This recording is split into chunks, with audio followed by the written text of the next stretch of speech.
में ऐसे अड़सा लेहनी हम हो तो के दिलवा में ऐसे अड़सा लेहनी हमसे पत्थरिया गुर्दा नाराज हो गई। आज तो एकदम जहर लागत तारू हो। आवा चाट के मर जा। का रे साला हरामी, बोल रे साला दोगला। आज ले तो हमरा घर के हाथ ना लगैलस, ते काहे लगैली हस? का उखड़बो, आव फरिया लो। ए भैया झाड़ा छोड़। हे तू क्या हुआ?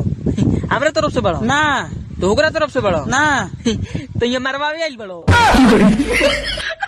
हमार गर्लफ्रेंड बोल रहा है कि धीरे धीरे से मेरी जिंदगी में आना। हम इतना धीरे धीरे गेली कि हमरा जाते जाते और दूगो बच्चे हो गली के माई। पागल है का रे? दुनिया दही गुड़ चाटल उसा ढोढ़ी चाटत है। एक बात बता, अपने ढोढ़िया सीढ़ा उड़ा चुओली रहली का? ए मास्क नहीं पहने के। अरे सुना ना, एगो बात कहे के बा। का कहे के बा? पूरा गांव महला बिना मास्क के निकलते नहीं खे। आ इनका तो कुछ बुझाई के ना बा। का कहत रह? कह। मैं तुमसे प्यार करता हूँ। झूठ, बिल्कुल झूठ। शर्म आती है मुझे अपने आप पर कि मैंने तुम जैसे दोगले आदमी से प्यार किया।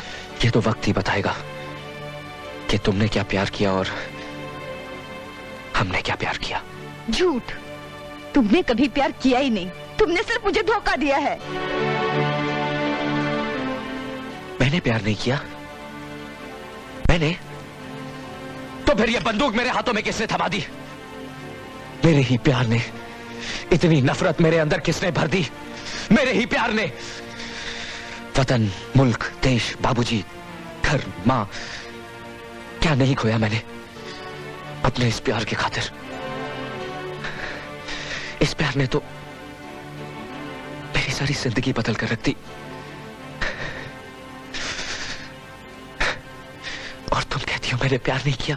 जब दिल ही टूट गया जी कर क्या करेंगे।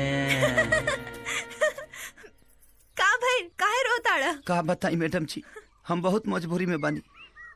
हम जाना तनी के जन्म में रहुआ हमारा किस्मत में नहीं, लेकिन अगला जन्म में रहुआ नाम के रेखा अपना हाथ में घिंचवा के आए। और एगो इम्पोर्टेंट बात, रहुआ बहुत सुंदर बानी। हमरो से सुंदर लड़का रहुआ मिल जाए, एगो अच्छा लड़का देख के बियाह कर ले। और त्रिभुवना ठीक नहीं खेरवा खाती, वो भैंसा लोटबा। का भाई काहे दुखी होता नहीं मैडम जी? हमके पता बा कि रउआ हमरा से प्यार करे लागल बानी। अरे ना ना, ऐसन बात नहीं खे। तो जे भी बाड़ा, जैसन भी बाड़ा, ना जाने का है तोरा साथे बात करे में हमरा बहुत अच्छा लागत रहे। पर अब तो तोहर शादी हो जाई तो तू अब तो हमरा मिले ना आई बा, बस यही से।